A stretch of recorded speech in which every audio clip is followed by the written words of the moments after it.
rero dusome ijambo ry'Imana tubona mu rwandiko rwa kabiri Paul yandikiye Timoteyo mu gice cyaho cya 3 umurongo wa mbere. Turasoma imirongo isa naho ari myinshi ariko ntabwo tuza gutinda, ntabwo tuza gufata umwanya munini. Mwahageze? Urwa kabiri Paul yandikiye Timoteyo, cyangwa se urwandiko rwa kabiri Paul yandikiye Timoteyo. Haranditse ngo umenye yuko mu minsi y'imperuka hazaza ibihe birushye, ko abantu bazabikunda bakunda impiya birarira, bibona batukana, batumvira ababyeyi babo, indashima, batarabera, badakunda n'ababo, batuzura, babeshyirana, batirinda, bagira urugomo, badakunda ibyiza, bagambana, ibyigenge, bikakaza, bakunda ibanezeza aho gukunda Imana, bafite ishusho yo kwera ariko bahakana imbaraga zako. Abameze batyo ujye ubatera umugongo, kuko muri bo harimo abagabo bomboka mu mazu bakanyaga abagore, batagira umutima, baremerewe n'ibyaha, batwarwa n'irari ry'uburyo bwinshi, bahora biga ariko ntabwo babasha kugira ubwo bamenya ukuri. Itangiriro 45:3 nabwo ndageza ku 9. Itangiriro 45:3 umurongo wa 3 tugeze ku 9. Handitswe amagambo avuga ngo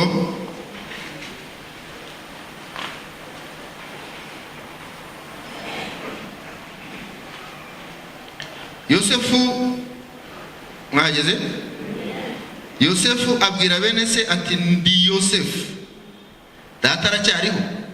Bene se bashaka icyo bamusubiza kirabura, kuko bahagaritswe imitima no kuba imbere ye.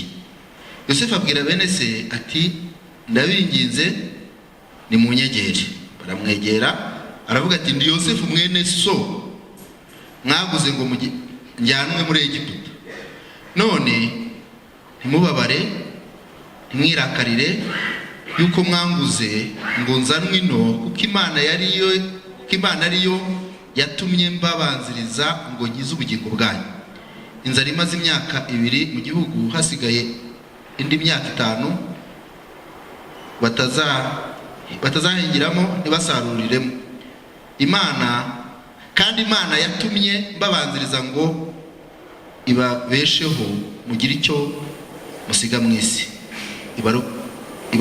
ibarokoze gukiza gukomeye. Nuko none simwe mwanyohereje ino, ahubwo ni Imana, kandi yangize nka se wa Farawo n'umutegeka w'urugo rwe rwose n'umutware w'igihugu cya Egiputa cyose. Nimwihute muzamuke mujye kuri data mubwire muti umwana wawe Yosefu ngo tukubwire yuko Imana yamugize umutware wa Egiputa hose, manuka umusange ntutinde. Turaganira ijambo rivuga ngo kudahindurwa n'ibihe, kuba umuntu udahindurwa n'ibihe. Ubushize tuganira ijambo twaganiriye nkigera hano, ni ijambo rivuga ngo umwifato ukwiriye umuntu utegereje igihe cy'Imana ku buzima bwe. Bwa kabiri twaravuze ngo ijambo twaganiriye rivuga ngo nubwo kugera i Kanani bidusaba guca mu butayu, ariko nimuhumure Kanani ni iyacu, tuzayigeramo. Bwa gatatu twaganiriye ijambo rivuga ngo Imana izongera itwubake bundi bushya. Uyu munsi rero turaganira ijambo rivuga ngo kudahindurwa n'ibihe. Isi igizwe n'ibihe, ibihe ducamo, umuntu wese aca mu bihe. Umuntu wese uri kuri iyi si aca mu bihe, kandi ubundi ibihe byo mu isi bikubiye mu bihe bibiri: ibihe byiza n'ibihe bibi. N'ibihe bisimburana nk'uko amanywa asimburana n'iki nijoro. Noneho umuririmbyi yaravuze ngo nyura mu misozi, nyura mu mataba, ngo ahantu hose niko hagira gute, harushya umutima. Ngo ariko njya nsaba Uwiteka kugira ngo Uwiteka agira gute, amfashe. Avuga ijambo ryiza cyane ngo Uwiteka nawe icyo mukundira ngo ntatinda kunyumva. Muyihe icyubahiro kuri Imana igitwumva. Imana ishimwe cyane. Ibihe rero abantu babicamo, ibihe babicamo. Noneho Bibiliya iratubwira ngo hari ibihe bizaba bikomeye cyane. Abahanuzi babonye ngo bikabatera ubwoba. Ba Daniyeli bajyaga babona iminsi ikaborosoka ku mutwe, noneho bagasenga binginga Imana umunsi umwe Daniel ngo genda iyo ntabwo ari byo mu gihe cyawe, wihangayika ni ibyabo mu yindi minsi. Twebwe rero Paulo yandikiye itorero ry'Abakorinto aravuga ngo dusohoreweho n'imperuka y'iki y'ibihe. Niba hari abantu baciye mu bihe, twebwe itorero twebwe abavuga butumwa ba nyuma, ndakubwiza ukuri tubirimo. Ibihe byafunze umunwa, byatumye abantu bose bafunga iki ngo no mu Isirayeli ni igihugu cy'igihangange gifite ikoranabuhanga giteye imbere, ariko nacyo umunwa cyagize gute ngo noneho ngo covid yagezeyo ngirakaze mu buryo bukomeye cyane. Ni ibihe bigize gute birushya. Paulo aravuga ngo mu minsi y'imperuka ubimenye Timoteyo we, umenye ko mu minsi y'imperuka hazaba ibihe birushya. Paulo ni umubyeyi mwiza, ayoboye itorero yakundaga kugira amahishurirwa, ariko akanasengera n'itorero rye yabaga ayoboye ngo Imana ibakore ku maso bajye bahishurirwa. Ariko arabwira na Timoteyo, aramubwira ati Timoteyo, nubwo utarabihishurirwa reka mbikubwire, umenye ko mu minsi y'imperuka hazaba hari iki ibihe bigize gute birushya. Rero nubwo ari ibihe birushya, Paulo yabwiye Timoteyo ngo abantu bazaba bari muri ibyo bihe bazaba bafite uko basa, bazaba ari abantu bahinduwe n'ibihe. Aravuga ngo ariko wowe, aravuga ngo bazaba barasigaranye ikintu kimwe kinateye n'ubwoba, ngo bazaba bafite ishusho yo kugira gute yo kwera, ariko nta mbaraga zo kwera zigira gute zibabamo.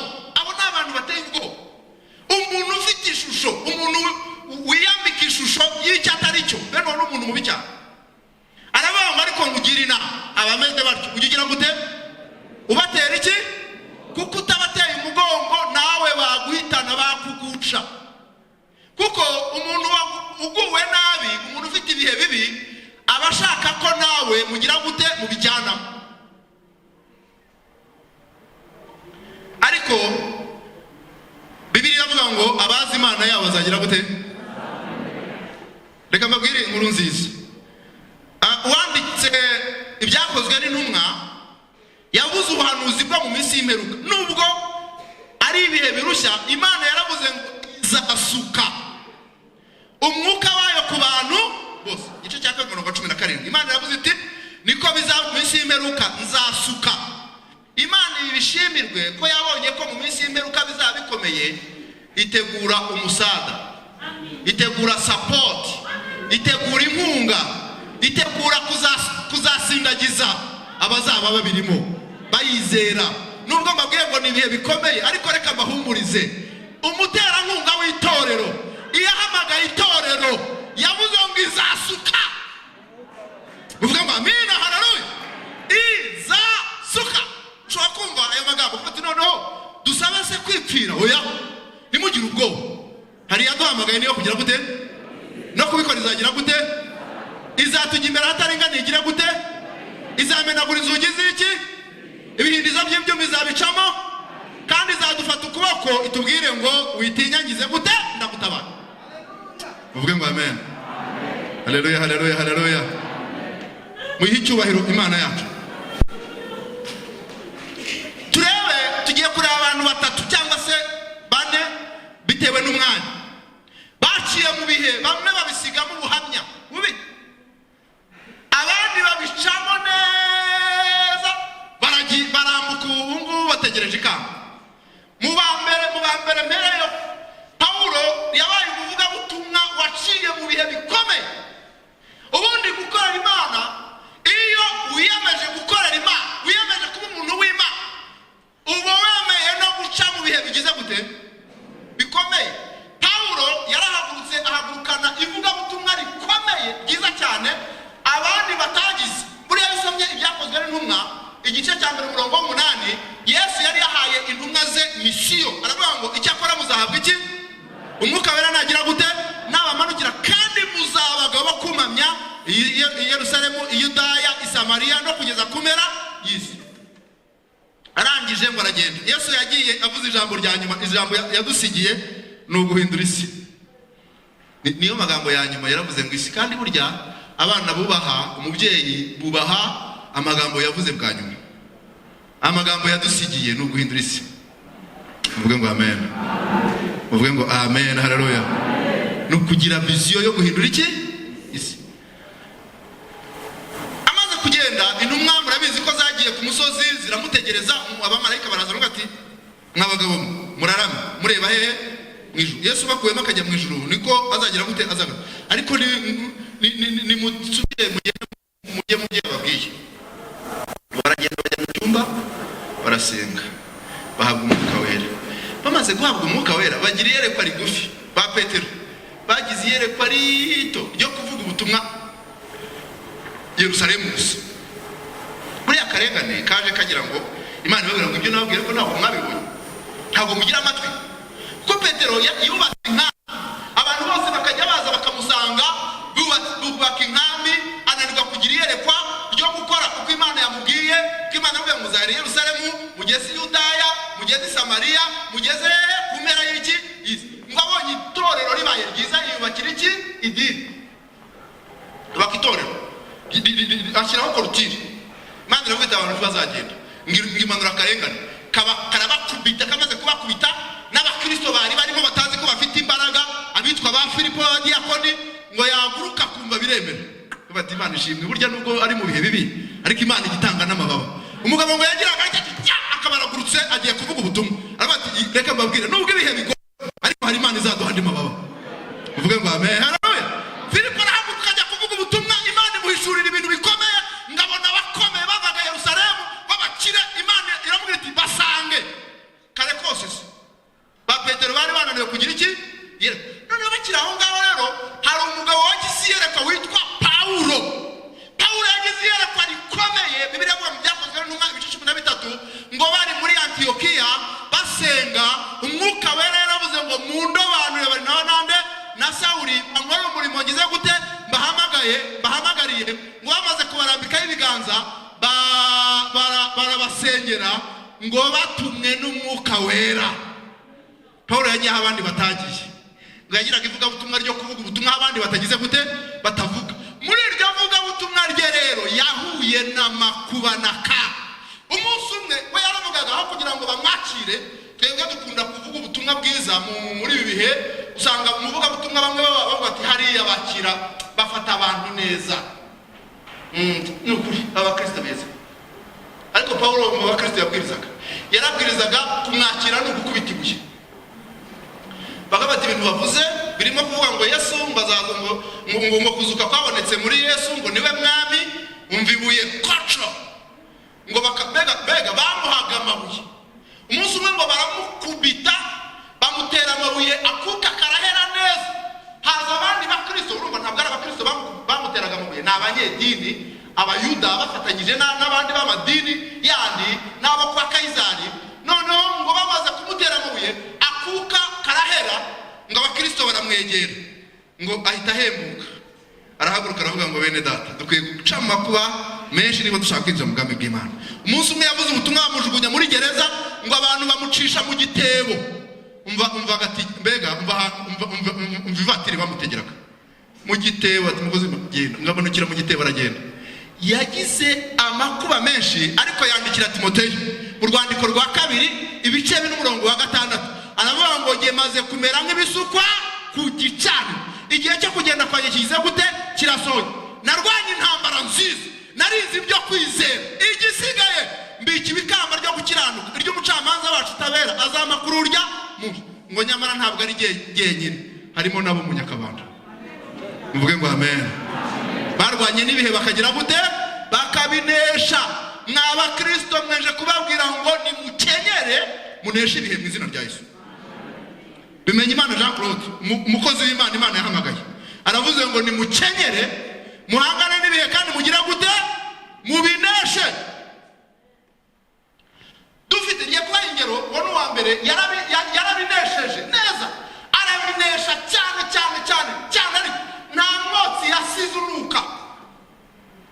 Hari ikintu cyaziraga mu Isirayeli cyitwa kinyamunjonjoro, rero ntiharya ko bakita kimwe kigenda gikurura ahantu giciye kigahasiga ibintu by'umwanda. Murakivuga ikintu cyaraziraga mu bwoko bwa Isirayeli baravuga ngo ikintu nimukagitambira Uwiteka ni kibi.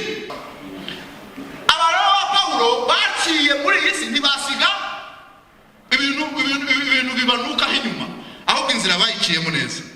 Iyo wizeye ukavuga uti nanjye Mana nkuko wabanye na umwanditsi w'Abayiburayi yaravuze ngo ni abahamya beza, ni igicucu cy'abahamya beza. Hari abantu banatekereje ko twaganiraho umwanya muto dufite. Uwa mbere ni Eliya w'itishu, umukozi w'Imana nkunda cyane, ariko akagira ahantu naho numva mwibajijeho gake. Iyo usomye mu bice 17 n'ibice 18 by'igitabo cya mbere cy'Abami, ubona Eliya ahagurukana ifuhe avuga ngo ibi byaha, kuko igihe Eliya yahagurutse cyari igihe cy'ibyaha byinshi mu gihe cy'umwami witwa Ahabu n'umwami wakoze ibyaha bibi kuruta kugira ngo abami ba Isirayeli. Akagira umugore, yari umugabo ukoreshwa n'umugore witwa Yezebe. Ikosa bakoze ni ukwimura Imana ya Isirayeli bakimika Bayali, bakimika ibigirwamana, bayobya Abisirayeli, bashyiraho abahanuzi, bashyiraho abatambyi bakorera Bayali, bayobya abantu. Eliya ngo abibone, nta nubwo biri tubwira ko yari ufite grade mu itorero ngo yiyumvamo ishyaka, aravuga ngo ngiye kugendana n'Imana, kandi izina ryayo ndihesha iki icyubahiro, ngo yibona ari wenyine, ariko burya hari n'abandi. Ngo arahaguruka abwira umwami, ukurikije ibizira muri gukora muri iki gihugu, ngo ndarahiye ngo Imana nkorera ntabwo izongera kubaho imvura, ndayifunze ukurikije ukuntu muri kwitwara ntimukabone imvura. Imana iba yabyumvise. Burya Imana ibishaka umuntu bajyana. Muvuge ngo amen. Muvuge ngo amen. Haleluya. Ibihe bikomeye Imana ibishaka umuntu bajyana muri ibyo bihe. Imana ibita ifunga imvura imara imyaka 3 n'amezi angahe? 6. Buri impamvu ngira ngo nawe bwibushize cyangwa se sina hano, Bayali yari yaranditse izina.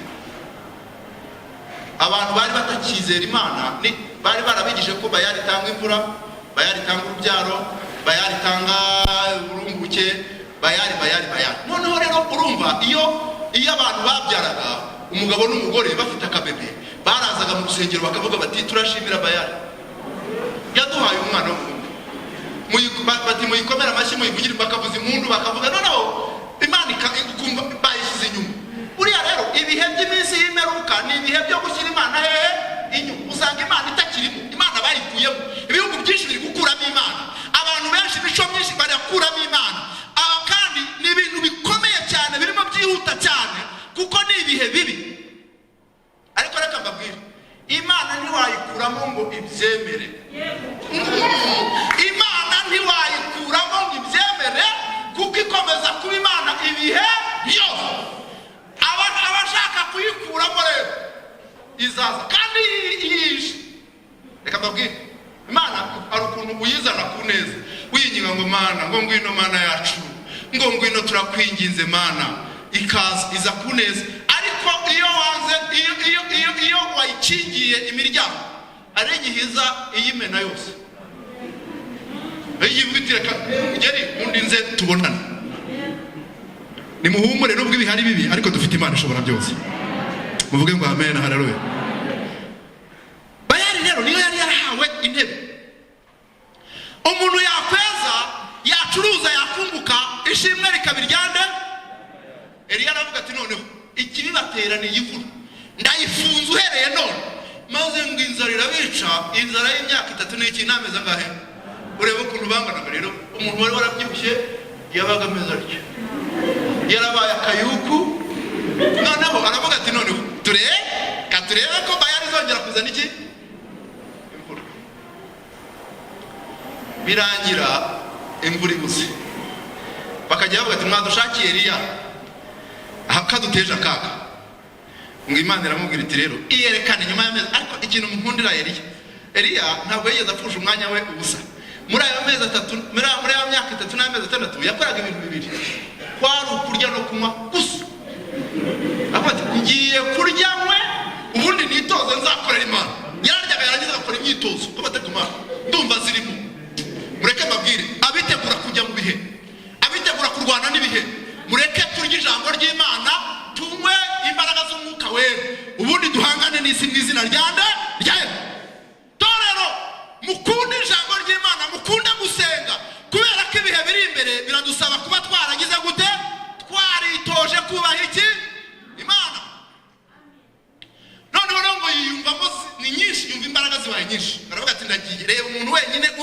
mu gihugu muvuga ngo mwabaye mu bihe bibi nta bihe bibi bingana umwe wenyine mu Nyakabanda turuzuye murabura turuzuye no muri Kenya buzuye nta kibazo gihari mureke ahubwo duhaguruka icyo gihe ngo yahagurutse ari we nta Neberu harya Neberu nta Neberu ntayi rohi nta Simosi nta badiyakoni nta mashumba arahaguruka wenyine aravuga ngo ngiye guhesha Imana icyubahiro ariko Imana ishimwe kijyana n'abantu b'Imana baba benshi baba bakeya irihagije uvuge ngo amen mwikomera amashyi Imana yacu irihagije ageze i Karumeli amanura umuriro Bayali korwa n'isoni ngo yabanje kubakanga ko gusenga ngo basenga n'umwanya munini bica barya umwanya w'ubusa nta kiri buvemo izo nkuru ntabwo nshaka kuzitindaho ngo Bayali bahategereza ko izamanura umuriro barawubura ariko Eliya ngo bigeze mu masaha ya nimugoroba y'isaa 9 mu masaha ya nimugoroba ngo arabanza yegera igicaniro cy'Imana ya Isirayeli bari barasenyuye ngo aragisana ngo arangije ngo aravuga yasenze isengesho ryiza rivuga ngo nsubize uyu munsi ni ry'uwo munsi ariko bari abaga barasengaga iryo bari basenga ugasubirizwaho uwo munsi Imana iguhe kwizera gutuma usubirizwaho uwo munsi yaravuze ngo nyaga kano ku musozi Karumeli uyu munsi bimenyekane ko ari wowe kandi nanjye bimenyekane ko iri shyaka rifite ari kubw'izina rya ngumuriro uramanuka uraza ukamya byose ibintu by'ibicaniro aho ngaho n'amabuye n'amazi n'ibiti byose n'ibitambo ngo abantu bari bagose aho ngaho n'abahanuzi ba Bayali bahise bapfukama baravuga ngo Uwiteka niwe Mana Uwiteka niwe niryo shyaka yari afite ryari ryo kubahisha iki ivuga butumwa ryacu byose rikwiye kuba rifite intego yo kubahisha iki kugira ngo abantu bose bapfukamira Imana bavuge ngo Uwiteka niwe mu bice 19 Eliya yahindutse mu kanya gato buriya umuntu naza kugira ngo ejo nari mfite amavuta yumubwira ngo uyu munsi urayafite kuko ashobora kuba yafite nijoro saa 4 saa 5 akameneka mugahura mu gitondo yarahageze gute ayamenye mu ijoro rimwe abantu bayamena Eliya ejo i Karumeli yari afite ibihe n'amavuta akomeye mu bice 19 yumva amakuru avuga ngo barakwica ngo urimo urigira ngo wowe muzi gukora Imana ahubwo se serikeye wayibarishije ati si yo serikeye ni njyata simvuye mu inama ziyobowe n'uwitwa Yezebeli yavuze ngo igihanga cyawe baraguhambana n'abahanuzi bandi kuko bari batarabahamba ngo uzahambanwa nabo ngo yarahiye kandi uzi ko ngo azi kwica undi ngo wabyumvise se undi tukusase ngewe mvuye mu nama urapfa ngo Eliya avuga ngo yumva aratenguwe aravuga ati noneho nakoze umurimo w'Imana navuze ubutumwa heje noneho uyu mugore singira gute simukire ngo abwira umuyesikoti baravuga ati rero ntumurikire we ngasiga umufasha muze kubisoma mu bice 19 umurongo wa 4 ngo agenda wenyine mu ishyamba ngo ageze ahantu batamureba aravuga ati Mana aho kugira ngo Yezebeli anyice mutange Mana yasebye isengesho ngo mutange Mana nta kuntange kunyica wowe wanyica neza Mana ngo yavuga ngo ndarambiwe ibaze ahinduwe n'iki nibihe kubera akantu k'amajwi gusa amajwi ya dayimoni gusa aramuhinduye amajwi ya shitani ari kugusha abantu muri iki gihe Satani ari kuvuga arakubwira ngo uzapfa nabi Satani najya avuga byumusubirisha ijambo ry'iki ry'Imana araryama abwira Imana ngo Mana nyura Imana iramureba ibona n'inzara Imana izi kureba ikibazo kiri Imana ikureberaho kiri mu izina rya Yesu Imana igusuzume imenye impamvu uri gucika intege birashoboka ko yaba ari iki ngo mwijuru barareba ati se umugabo ko yajyaga avuga neza byagenze bite ariko ikindi yazize buriya yakoze Imana yakoreye Imana agira ngo baraza kumubwira ngo felicitation noneho hakiraye ngo ati buriya ni igikombe barakimatu ngo bakora inama baro bati turakurangiza ahubwo urumva rero mu gihe yarategereje ngo ashimirwe nibwo yahuye n'iki noneho aravuga ati noneho ndapfuye ushatse kuvuga iki nukorera Imana yabongera ujya gushaka n'amavuta niba korali yitwa iki mujye gushaka ndi mwaturimbiye neza ariko mwongere gushaka ndi kuko mwe urugendo ruracyari rugufiya ntabwo mwaza urwo izi korali zimaze gutera ni rurerure kugira ngo muzagere hano muri ayo bakecuru birabasaba amavuta menshi. Abavuga butumwa murimo muhaguruka uyu munsi birabasaba amavuta kubera ko ibihe turimo ducamo biri kugamburuza abantu benshi. Asenga nabi rero abwira Imana ati nyura. Imana irareba ngibona arashonje. Mwijuru basonga ubugari, mwijuru ni beza cyane. Basonga ubugari we barabuzana babungu marayika njamenya abamarayika ariko ngo baje simuzi ndamumenya neza ngo azana ubugari n'agacuma. Ngo arakubita muhungu ararya yarukaga kurya ryarize. Akiva ku mukecuru w'Isarefati. Iminsi yose yari mu mavuta. Ninde wamugaburiye se? Ko Yezebeli yakugaburira se? Yezebeli n'abantu zibabaya.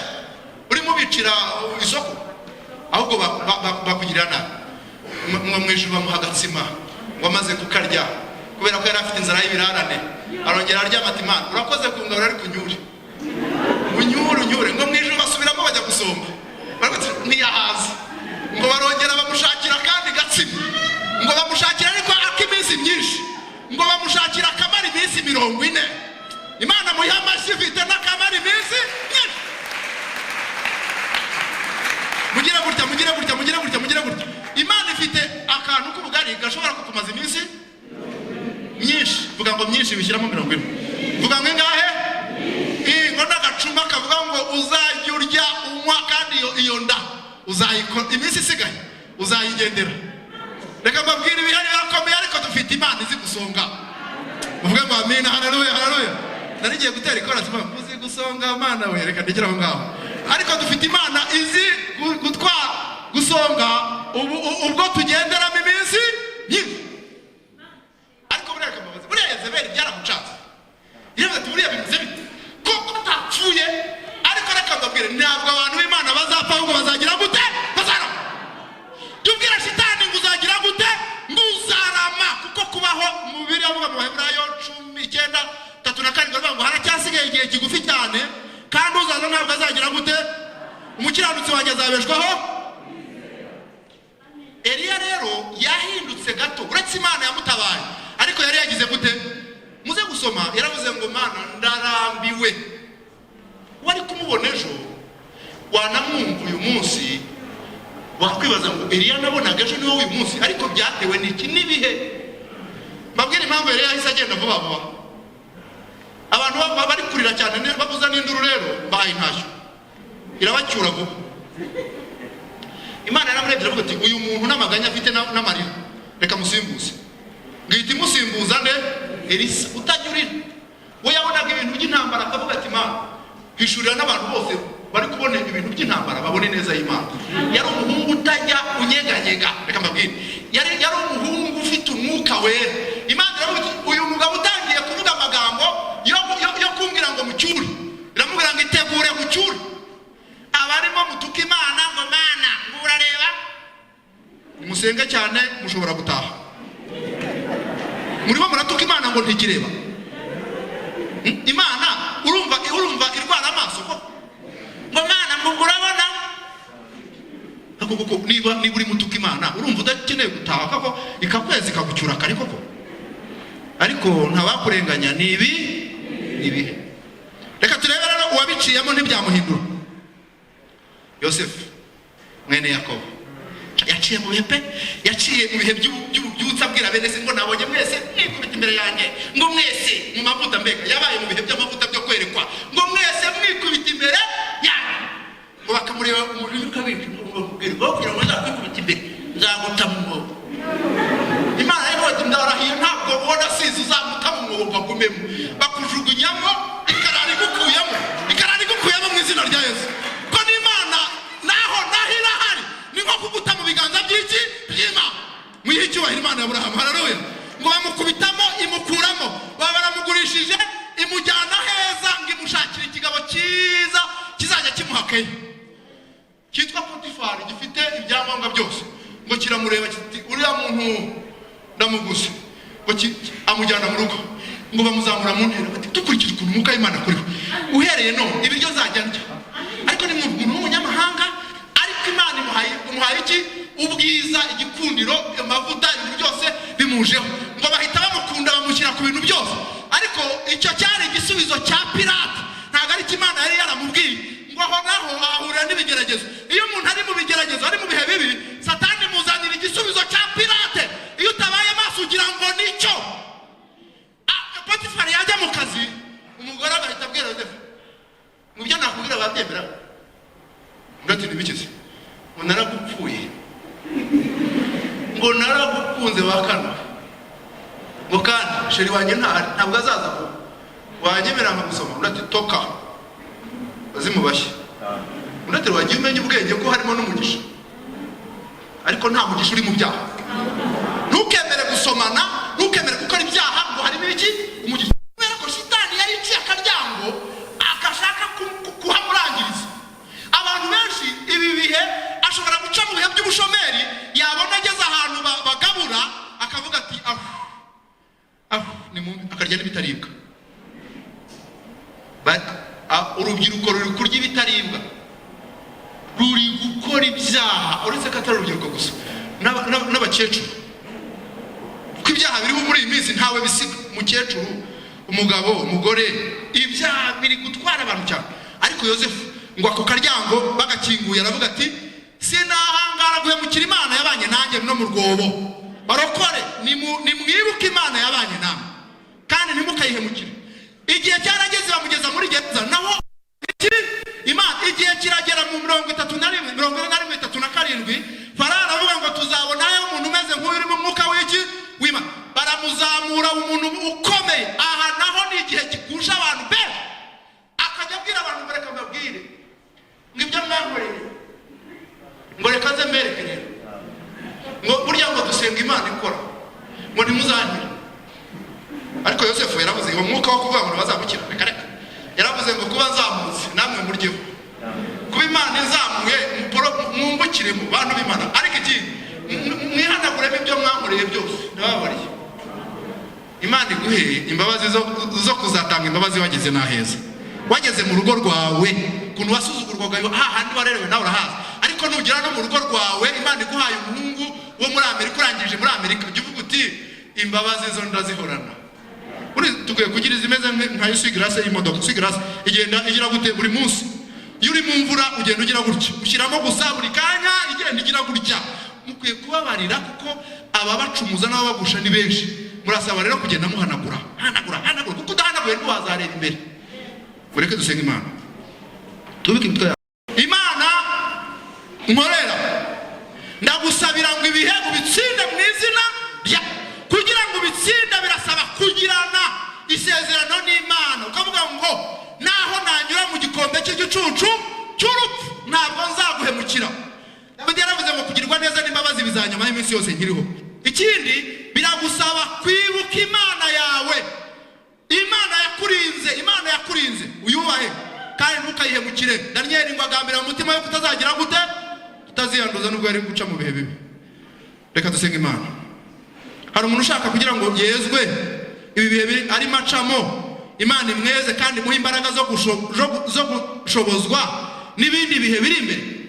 Niba ushaka kwezwa ukaba wumva ubuhamya bwawe muri iyi minsi ufitanye n'Imana atari bwiza, ushaka guhindura ubugingo bwawe ngo ubuhe Yesu, aho uri rambura ikiganza, Imana ikugiriye neza. Imana yabadutumyeho na korali yaririmbye bwa mbere, niyo magambo yaririmbye yavuze iby'ibihe by'iminsi y'iki y'imperuka. Wabona byarakwanduje.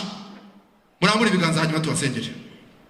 Ndabona bahari, muhaguruke. Kandi ni byiza buriya iteraniro haba harimo abantu bumva ijwi ry'umwuka bavuga bati Mana ntabara, Mana ndengera, baba baje bafite umugambi.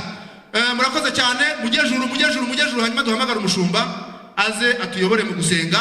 Nanjye mu kanya ndasengera ibihe itorero ririmo ricamo ku isi yose. Ndi kubireba nkabona biteye ubwoba. Ngwino usengere bano bantu umushumba. Senga Imana. Mana data wa twese w'imbabazi n'urukundo rwinshi, mu izina rya Yesu turagushimiye ijambo ryawe ryiza tumaze kumva. Jambo ritubwiye ko tugeze mu bihe by'imperuka, mu bihe biruhije, mu bihe bigoye, ariko dukwiye kudahindurwa nabyo. Ijambo ryawe riratubwira ngo uko uri kera ni kuri nakuzahora iteka ryose. Natwe dukwiye kuba muri wowe Mwami, nawe ukaba muri twebwe kugira ngo tudahindurwa n'ibihe. niyo mpamvu dusengera abantu waremye mwami, ijambo ryawe rikoze ku mitima yabo, basanze barakubabaje, baragiye kure y'amaso yawe, barakoze ibyangwa n'amaso yawe, ariko kubw'umutima w'imbabazi uyu munsi mwami wabazanye mu nzu yawe kugira ngo bumve ijambo ryawe, wababari wese batunganye, amaraso ya Yesu abeza batunganye, mwamuhereye none ukageza iteka ryose, bazakora ibishimwa nawe, bazaba ubwoko buzima bushimwa nawe, kandi bazakora ubugingo bwiza. Koze kubabariye turagushimiye kubw'imbabazi zawe, icyubahiro ni icyawe, tubyambare mu izina rya Yesu, amen. Muhaguruke itorero twese dusengera itorero muri rusange. Ibihe biri kuzimya amatorero, muzasome mu byahishuwe ya matorero ya Efeso, Tuatira, Simuruna, Perugamo, nandi yarazimye. Ibihe byarabazimije kandi bajimijwe n'ibihe by'ubukire, kandi mbona iminsi mibi igenda iza inadusatira natwe muri Afurika, niho hari hagikanyakanya. Ariko ibihe turimo, ejo bundi twari mu nama hariya, umuyobozi wari utuyoboye w'umurengera avuga ati mpuye n'ibintu bikomeye, mbonye ahantu hari igikundi cy'abatinganyi, abantu bo hanze barimo barabagenda bafinansa urubyiruko, ngo bari gutoza urubyiruko rw'abakobwa. Umugore yari afite abakobwa, umugabo afite abasore, hano hirya ahangaha.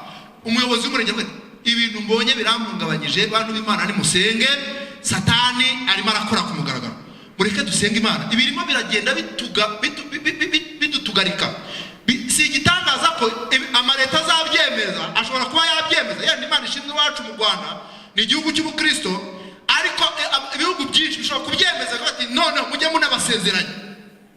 Urumva ibyo bihe twaba twinjiyemo, kandi ni nko kuzimya buji, ni itegeko, batora itegeko gusa bati pastor urica amategeko y'igihugu, sezeranya abantu.